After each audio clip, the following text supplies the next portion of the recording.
Masya Allah. Assalamualaikum warahmatullahi taala wabarakatuh. Alhamdulillah.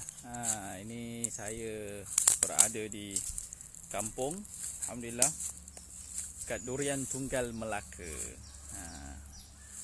Jalan-jalan sekejap. Ni dekat, kalau tengok dekat sini, pokok durian. Nampak tu? Pokok durian ada. Lepas tu banyaklah pokok-pokok sini. Allah. Nyamuk pun banyak. Nyamuk pun banyak. Pokok kelapa ada. Alhamdulillah. Cumanya kat sini durian lah hidayatnya. Tak ada.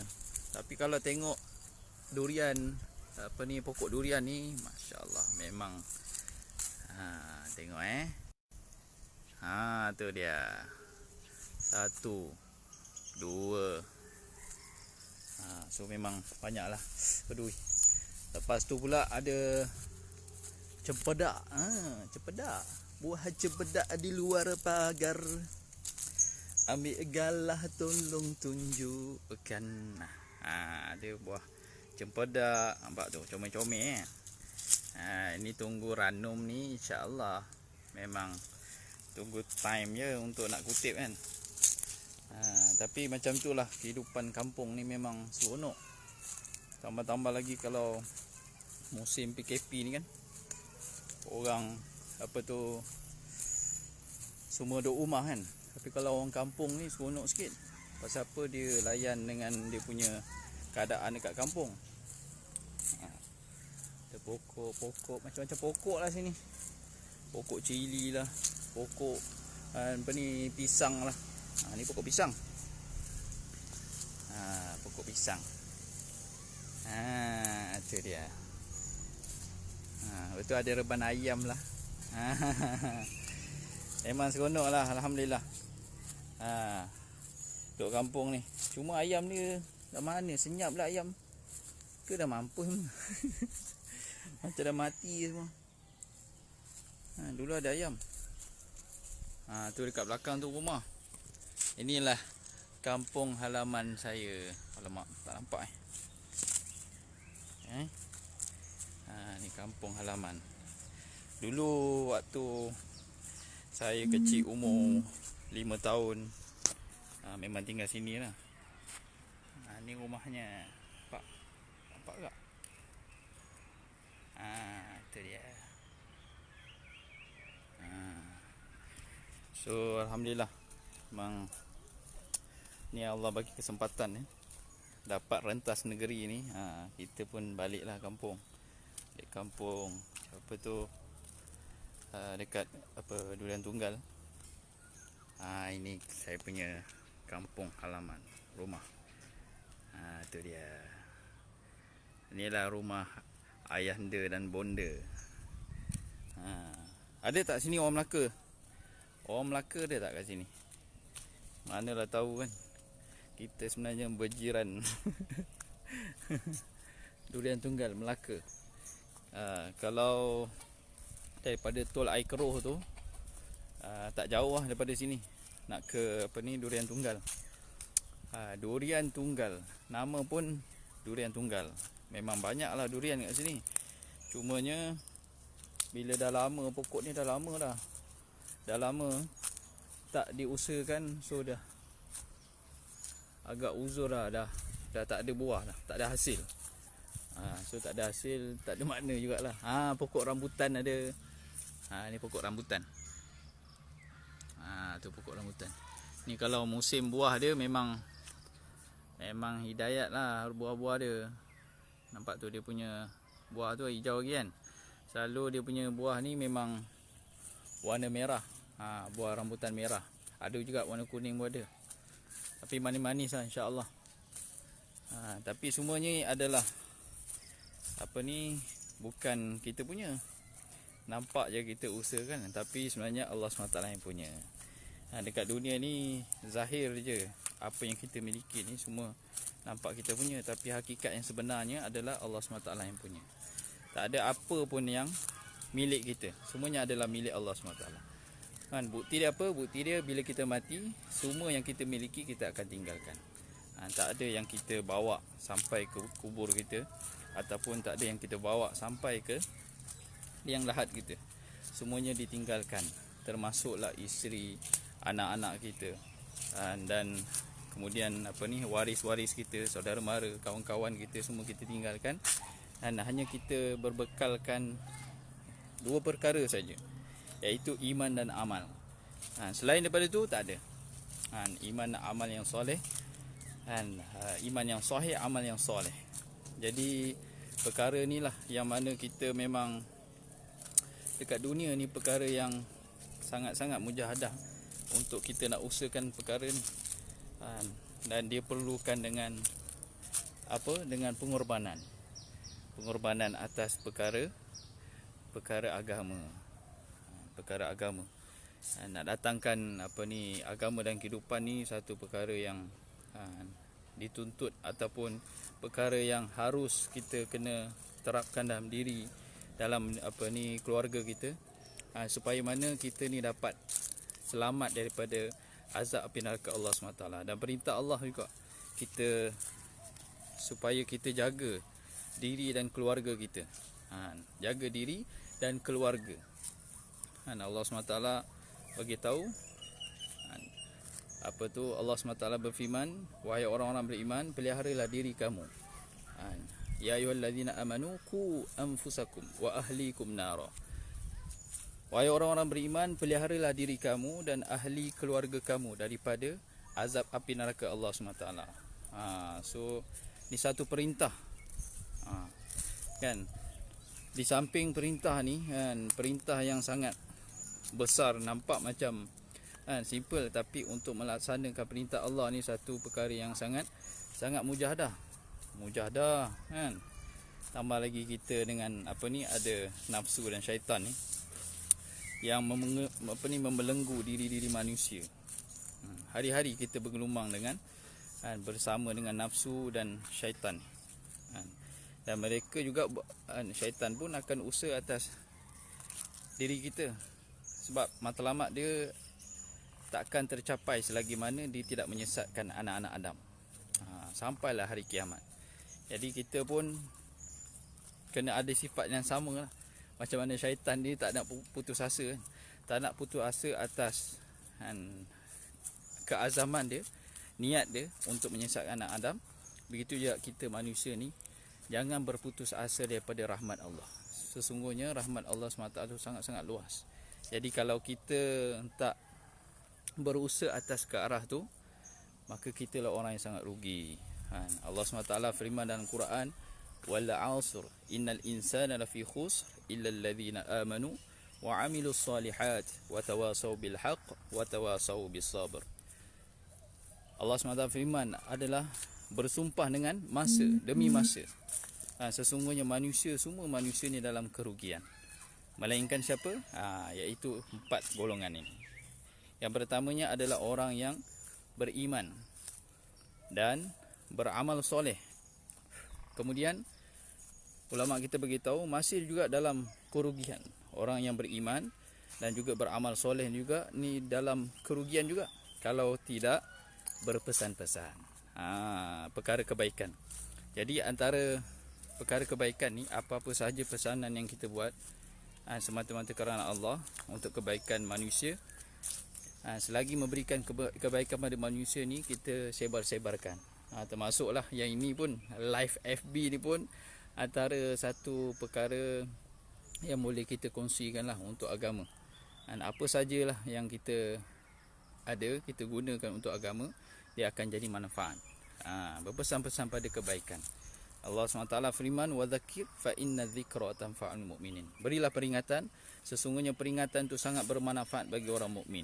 Jadi kita ni orang mukmin ni, orang beriman pada Allah SWT ni, tambah-tambah lagi lah kalau kita berpesan-pesan ni, satu perkara yang baik, maka akan bermanfaat kepada diri kita. Kadang-kadang Allah SWT bagi kefahaman tu kepada orang yang mendengar apa yang kita kongsikan. Mereka lebih faham daripada si pekongsi yang memberikan pesanan. Itulah hebatnya ilmu Allah SWT ni, yang mana sentiasa kita kena sampaikan. Dan Nabi SAW bersabda juga, balighu anni walau ayah, sampaikan daripadaku walaupun sepotong ayat. Jadi perkara kebaikan ni jangan kita sendiri-sendiri. Sebab tu dalam agama Islam kita perlu dalam jemaah, sentiasa dalam jemaah, dan sentiasalah membuat kebaikan.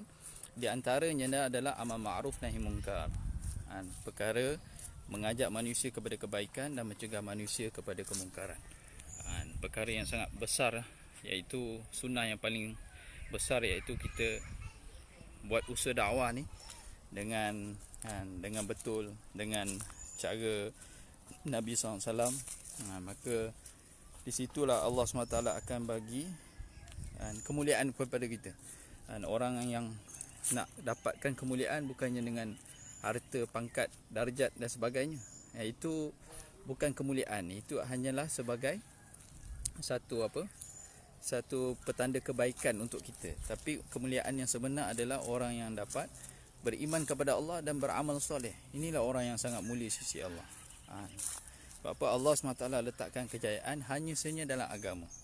Orang yang berjaya kalau dia kita nampak dia ada kereta besar, rumah besar, isteri besar, anak yang ramai, itu bukan orang berjaya, dan tidak ada jaminan pun daripada Allah SWT yang itu adalah orang berjaya. Tak ada.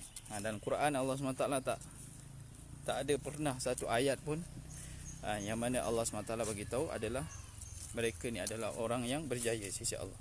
Hanya saja Allah SWT bagi tahu orang yang berjaya adalah orang yang beriman kemudian beramal soleh, dan mereka berpesan-pesan kepada kebenaran, dan juga berpesan-pesan kepada kesabaran. Dengan kesabaran, itulah kejayaan yang sebenar-benarnya. Waalaikumsalam Tuan Syah Zahir. Oh, masya-Allah. Ni ramai ni sahabat-sahabat kita ni. Oh, Abang Ishak Apak, pun lama tak jumpa ni Abang Ishak. Masya-Allah. Jadi itulah saja dah petang-petang ni, sambil-sambil jalan-jalan dekat kebun ni. Sambil-sambil tu boleh berpesan-pesan atas perkara yang kebaikan. Sebab kebaikan ni sentiasa perlu disebarkan.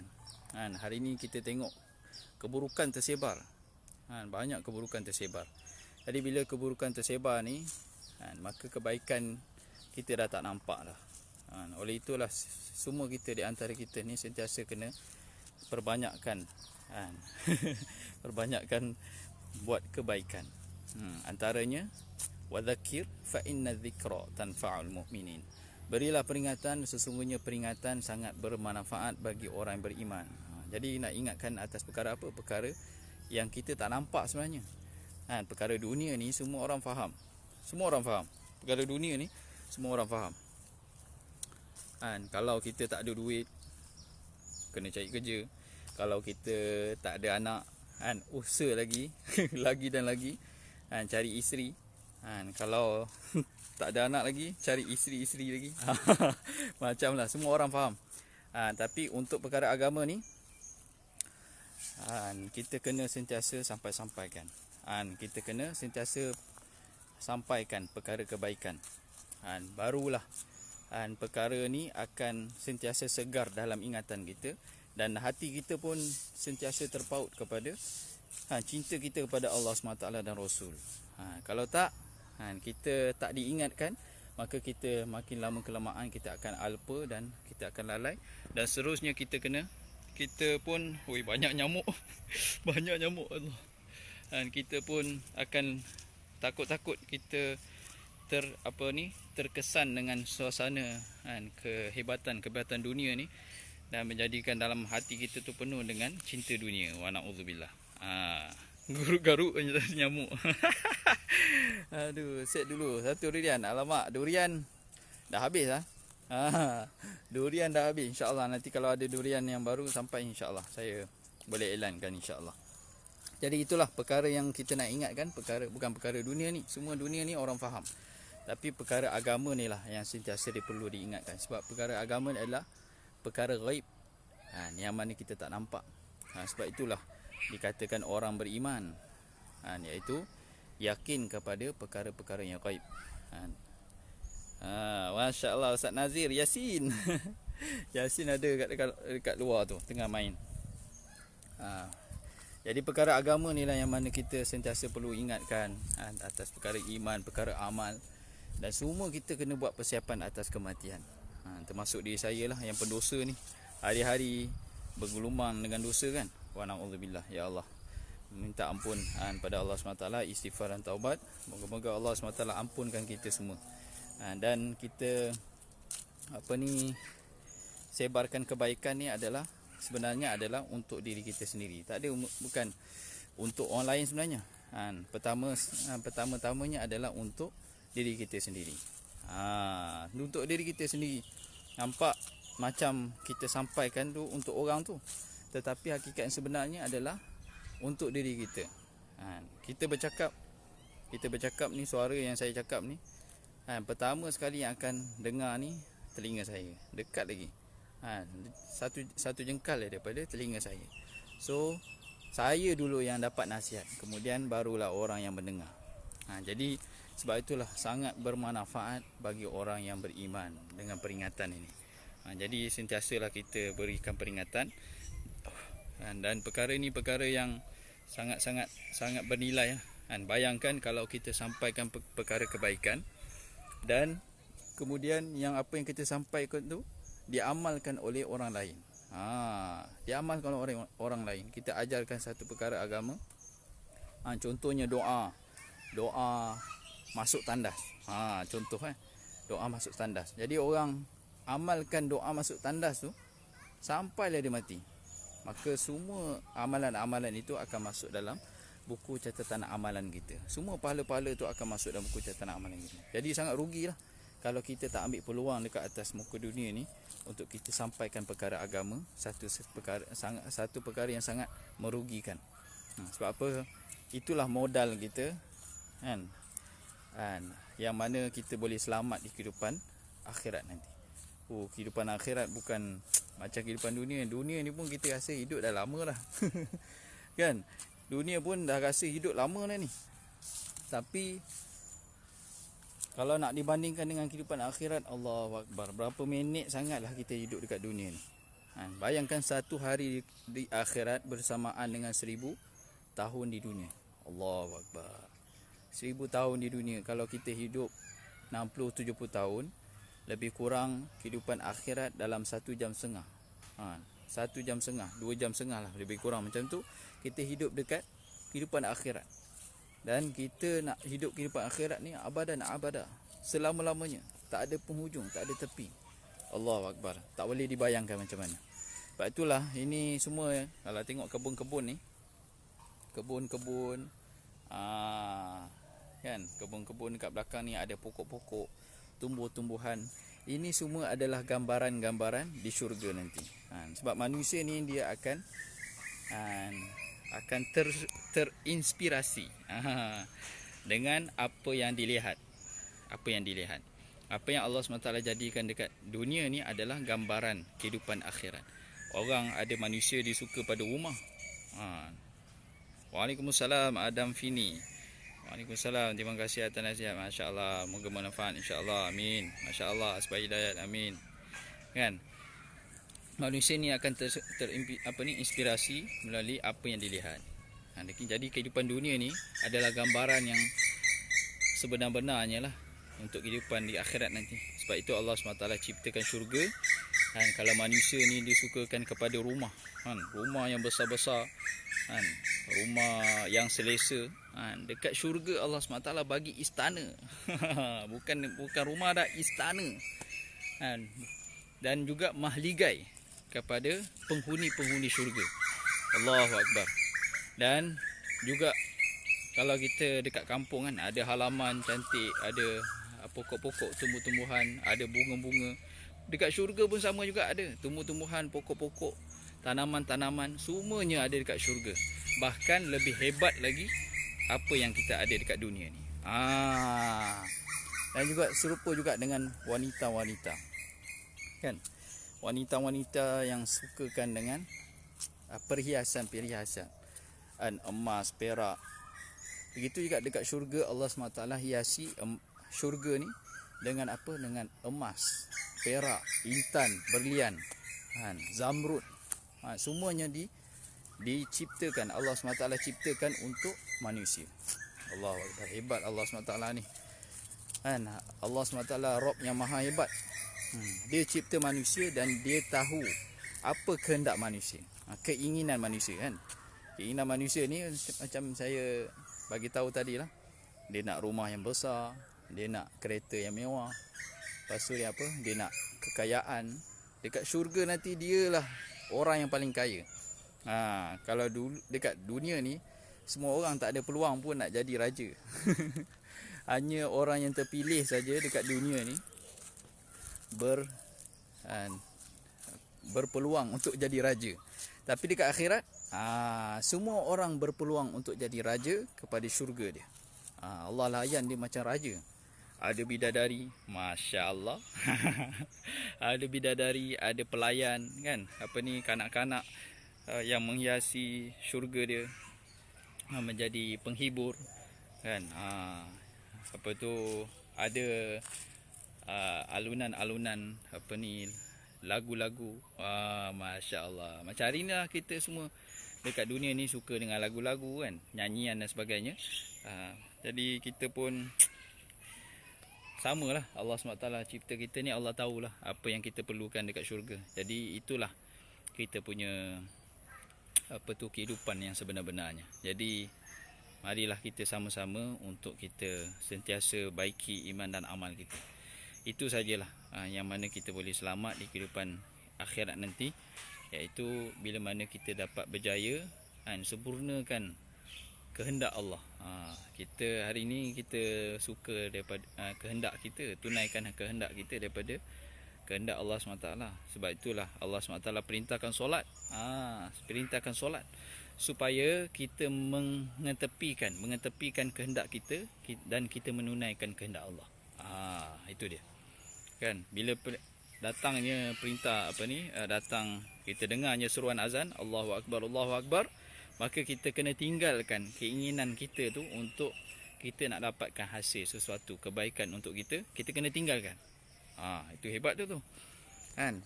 Kita tinggalkan sementara pekerjaan kita, apa yang kita sedang usahakan pada ketika itu kita kena tinggalkan. Semua tinggal. Semata-mata untuk menyahut perintah Allah, iaitu seruan solat. Sebab tu di belakang hayya 'ala salah tu iaitu hayya 'alal falah. Marilah menuju kepada kejayaan. Hari ni kita sangka kejayaan yang kita usahakan ni, kita tengah buat kerja ni. Dan kita yakin dengan hasil daripada kerja kita ni, insya-Allah satu hari nanti saya akan jadi orang kaya. Orang kaya. Jadi daripada keyakinan kita tu, yang kita yakin dengan usaha kita ni boleh berjaya, pada masa yang sama juga kita kena menafikan. Cara nafi macam mana? Nafikan dengan taat pada perintah Allah. Menafikan apa yang kita sedang buat ni, kita kena sahut perintah Allah SWT ni, tunaikan solat. Masya Allah. Segera pergi ke masjid atau surau, segera untuk tunaikan solat. Inilah orang yang berjaya. Dia berjaya untuk menetepikan kehendak dia semata-mata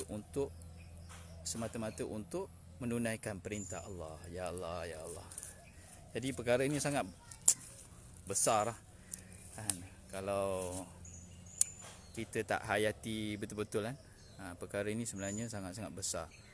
Dan juga Allah SWT ni dia maha melihat, dia maha mendengar, dia maha mengetahui apa yang ada dalam hati kita. Dalam hati kita ni ada siapa? Kalau hati kita ni ada selain daripada Allah SWT, maka kita kena usahakan untuk buang segala kecintaan yang tak perlulah dalam hati kita ni. Hati kita ni hanya cinta kepada Allah saja. Allah, Rasul, kemudian ibu bapa kita. Selain daripada tu, kita kena buang dalam hati kita.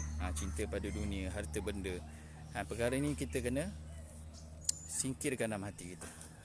Jadi perkara ini memang kalau nak datang serta-merta memang tak lah. Waalaikumsalam warahmatullahi wabarakatuh. Salam dari Kembara Mahabbah. Ya Allah, Muhammad Khair Batet.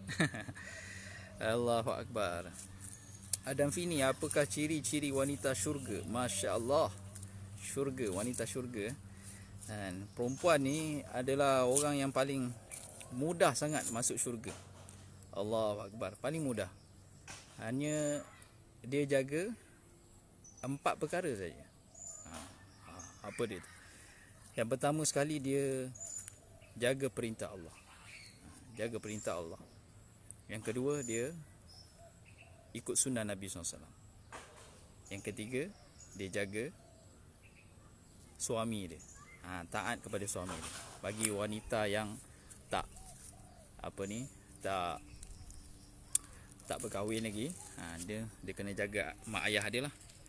Dan kemudian dia kena jaga diri dia, maruah dia. Jaga 4 perkara ni, insya-Allah tuan-tuan, perempuan, kakak-kakak, akan menikmati syurga yang selama-lamanya. Itu saja. Tapi nampak 4 perkara ni macam simple, nampak macam mudah dengan kata-kata. Tapi untuk melaksana ni sangat mujahadah. Sebab itulah perkara ni perlu sentiasa diperkatakan. Hari ni kita kurang cakapkan perkara ni, maka lama kelamaan kita akan abaikan, ataupun kita lupa, kita leka, kita abaikan. Dan perkara itu tak diamalkan lah. Bila perkara ni disampaikan dan untuk tujuan supaya Allah SWT berikan taufik dan hidayat pada kita untuk amal, maka Allah akan bagi kekuatan pada kita untuk amal. Ada satu ayat Allah SWT bagi tahu, ya ayyuhallazina amanu taqullaha wa qulu qawlan sadida yuslih lakum a'malakum wa yaghfir lakum dhunubakum. Allah SWT firman apa? Wahai orang-orang beriman, bertakwalah kamu kepada Allah dan ucaplah perkataan yang benar. Ucaplah perkataan yang benar. Ya ayyuhallazina amanu taqullaha wa qulu qawlan sadida. Iaitu wahai orang-orang yang bertakwa, berimanlah kamu kepada Allah SWT. Ya ayyuhallazina amanu taqullaha, wahai orang-orang beriman, bertakwalah kamu kepada Allah SWT. Wa qulu qawlan sadida, dan ucaplah perkataan yang benar. Perkataan yang benar dalam tafsir bagi tahu, iaitu percakapan tentang la ilaha illallah. La ilaha illallah, menafikan selain daripada Allah SWT dan makhluk. Tidak ada kuasa yang berkuasa Allah SWT. Wa qulu qawlan sadida yuslih lakum a'malakum. Nescaya apa? Nescaya Allah SWT akan perbaiki amal perbuatan kamu. Hebat ni dakwah ni. Allah SWT, banyak nyamuk. Allah SWT akan perbaiki amal perbuatan kamu. Melalui percakapan yang baik ini, percakapan agama, Allah SWT akan baiki amalan yang baik. Dan kemudian bukan itu saja. Yuslih lakum a'malakum wa yaghfir lakum dhunubakum. Dan Allah SWT akan mengampunkan dosa-dosa kamu. Allahu Akbar. Jadi inilah hebatnya dakwah ilallah ni, sampaikan perkara agama ni. Tuan guru saya ada tengok live. Maulana Wan Helmi. Masya-Allah, untunglah Maulana dekat Kelantan. Salam kat sahabat-sahabat Maulana. Rindulah, sepatutnya memang nak ikut, tapi sebabkan kita nak balik kampung so kita kena sempurnakan hajat jugalah kita punya ahli keluarga ni kan. Semata-mata untuk gembirakan keluarga kita ni, isteri, anak-anak kan. Jadi alhamdulillah lah, syukur pada Allah SWT. Jadi insya-Allah moga-moga perkongsian ni bagi manfaat lah untuk siapa yang mendengar ni, yang lihat video ni. Ini saja yang kita boleh sampaikan perkara agama. Facebook ni bagus, bukan tak bagus, bagus. Kalau digunakan untuk kebaikan, dia akan jadi dan bermanfaat untuk kita. Tapi kalau kita gunakan Facebook ni untuk maki orang, untuk caci maki orang, untuk sebarkan fitnah, untuk mengumpat dan sebagainya, maka akan jadi dosa pula pada kita. Jadi posting kita dalam Facebook ni pun kadang yang paling ditakuti sekarang ni adalah wanita-wanita. Wanita-wanita. Allahu Akbar. Takut Sebab apa? Sekarang wanita-wanita ni dia lebih gairah untuk mempamerkan mempamerkan dia punya tubuh badan dia. Takut dah. Semua nak pamerkan kecantikan dia. Kecantikan tu satu hal, memang perempuan ni dia suka kepada kecantikan. Tapi masalah dia adalah bila mana wanita-wanita ni dia nak mempamerkan tubuh badan dia dengan berpakaian ketat dan sebagainya. Macam-macam lah yang boleh datangkan dosa, dan juga yang paling takut sekali mendatangkan saham dosa tu sampailah dia mati, takut-takut sampailah kiamat. Sebab apa? Perkara kejahatan yang kita buat ni ataupun kemungkaran yang kita buat ni di-sharekan dalam Facebook, dalam YouTube dan sebagainya. Tambah lagi ada Bigo live lah, apalah macam-macam. Perempuan-perempuan sekarang, Allahu Akbar, saya tengok pun takut lah kan, mempamerkan keaiban diri. Sebenarnya wanita ni, sebab tu Nabi suruh kita perempuan tutup seluruh tubuh dia semata-mata untuk jaga maruah wanita. Bila sampai dengan orang barat, dia bagi tahu ini dah menjatuhkan maruah wanita kan. Wanita ni dia ada hak dia juga. Tapi Islam ni jaga wanita ni sebaik-baiknya. Jadi kalau macam semua wanita dia, orang Muslim, orang Islam, kita tutup segala tubuh badan dia mengikutkan kehendak agama, maka dia terpelihara daripada azab api neraka Allah SWT. Jadi kalau kita ada sahabat-sahabat wanita kita, khususnya pada wanita lah kan, yang ada kawan-kawan, sahabat-sahabat, boleh sampaikan dengan hikmah. Sebab apa? Mereka juga adalah saudara-saudara kita. Jadi kalau kita tak sampaikan kepada mereka ni, seolah-olah kita membiarkan mereka ni terus menerus menuju ke neraka Allah SWT. Jadi kita sentiasa berikan peringatan kepada mereka ni. Mereka ni kadang-kadang ada yang dahagakan hidayah Allah SWT. Mereka nak cari ilmu agama, tapi bila mana tidak ada orang yang mendekatkan mereka ni kepada Allah, maka tak ada jalan untuk mereka untuk menuju kepada Allah. Jadi kitalah manusia ni yang kena sentiasa bergerak, pimpin mereka ni dengan kasih sayang, dengan hikmah, dengan dengan santunan, dengan baik. InsyaAllah mereka juga dapat dekatkan diri pada Allah. Itulah hebatnya agama. Nabi SAW tunjuk kepada kita ni akhlak yang paling terbaik dah. Macam mana Nabi SAW dakwah satu orang tua, orang perempuan tua, yang mana tak suka pun pada Nabi ni. Mereka Nabi SAW tak disukai oleh perempuan tua ni. Dalam satu perjalanan, Nabi SAW ternampak satu orang tua ni, dia telah berceritakan tentang Nabi kan. Tengah pikul barang, orang tua ni tengah pikul barang, dan kemudian Nabi SAW tolong dia pikul barang sampailah ke tempat dituju. Selepas dah selesai dalam perjalanan tu, sambil lah dicaci maki orang tua ni caci maki tentang Muhammad SAW. Yang dia tak tahu pun yang bahawasanya yang pikul barang tu itulah sebenarnya Muhammad. Tapi bila sampai tempat ni tuju tu, baru Nabi SAW perkenalkan diri dia bahawasanya saya lah Muhammad. Yang dikata tadi tu, saya Muhammad tu yang diceritakan oleh makcik tadi tu, itulah saya. Maka terkesan, orang tua ni terkesan dengan akhlak Nabi SAW yang sangat hikmah, sangat baik ni. Maka serta merta juga Allah SWT berikan hidayah pada satu orang tua ni, makcik tua ni. Jadi hebatlah tuan-tuan, hebat sangat akhlak dakwah Nabi SAW ni dengan dengan akhlak, dengan hikmah. Ini adalah senjata utama untuk kita dekatkan diri manusia ni kepada Allah SWT. InsyaAllah. Allahu Akbar. Saya pun pendosa. Allahu Akbar. Sama-samalah kita minta ampun pada Allah, dan kita mohon ampun juga pada sahabat-sahabat kita. Orang yang mendoakan pada orang lain tanpa sedar, sebenarnya Allah SWT hantar malaikat untuk mendoakan diri dia. Kita doa, dalam doa kita tu, kita doa pada orang sahabat-sahabat kita yang lain, yang mana kita rasa mereka ni belum dapat lagi hidayah. Kita doakan untuk mereka dapat hidayah. Dalam masa yang sama juga, malaikat-malaikat mendoakan untuk kita. malaikat-malaikat mendoakan untuk kita, kan, supaya kita juga diberi hidayah oleh Allah SWT. Jadi jangan pandang remeh tentang doa. Jangan pandang remeh tentang doa kita. Doa kita untuk diri kita satu bab lagi adalah doa kita untuk orang lain. Doa untuk kaum muslimin dan muslimat. Wal muslimin muslimin dan muslimat. Dan kita doalah kepada ibu bapa kita yang bersusah payah untuk kita, daripada kecil sampailah kita mati nanti. Mereka lah yang bersusah payah untuk kita. Ada yang tua-tua pun masih lagi di bawah jagaan ibu bapa juga.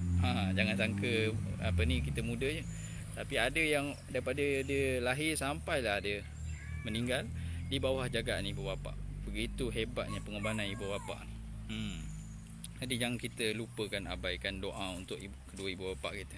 Mereka lah yang banyak berikan pengorbanan untuk kita selama kita berada dekat muka atas dunia ni. Itu sajalah insya-Allah sekadar perkongsian saya sambil-sambil dekat petang-petang ni jalan-jalan dekat kebun ni. Alhamdulillah, insya-Allah moga-moga Allah SWT berikan kita taufik, kekuatan dan hidayah kepada kita, petunjuk supaya kita dapat amalkan seluruh perintah Allah dan meninggalkan segala larangan-larangan Allah, dan kita mengikuti sunnah baginda Nabi SAW. Itulah kejayaan yang sebenar-benarnya, insya-Allah. Montel, masya-Allah, benar ya Allah. Okey, insya-Allah moga-moga Allah SWT berikan kekuatan pada kita untuk amal, insya-Allah. Adam Fini, okey. Insya-Allah moga-moga bermanfaatlah ilmu yang baik yang kita sampaikan. Yang tak baik tu jadikan sepadan, insya-Allah. Apa yang penting tu adalah kita amal, insya-Allah. Orang yang bercakap ni pun tak selamat juga. Tak selamat, ataupun yang tak dapat apa-apa pun. Tapi orang yang mendapat hasil perkara yang baik ni adalah orang yang amal. Orang yang amal lah orang yang sangat beruntung. Jadi kita sama-sama lah kita jadi orang yang beruntung di sisi Allah SWT. InsyaAllah boleh share-sharekan video ni, moga bermanfaat. InsyaAllah di lain masa lagi, InsyaAllah kalau ada kesempatan kita boleh kongsi-kongsikan perkara agama, InsyaAllah. Okey, terima kasih. Jazakallahu khairan kathiran. Assalamualaikum.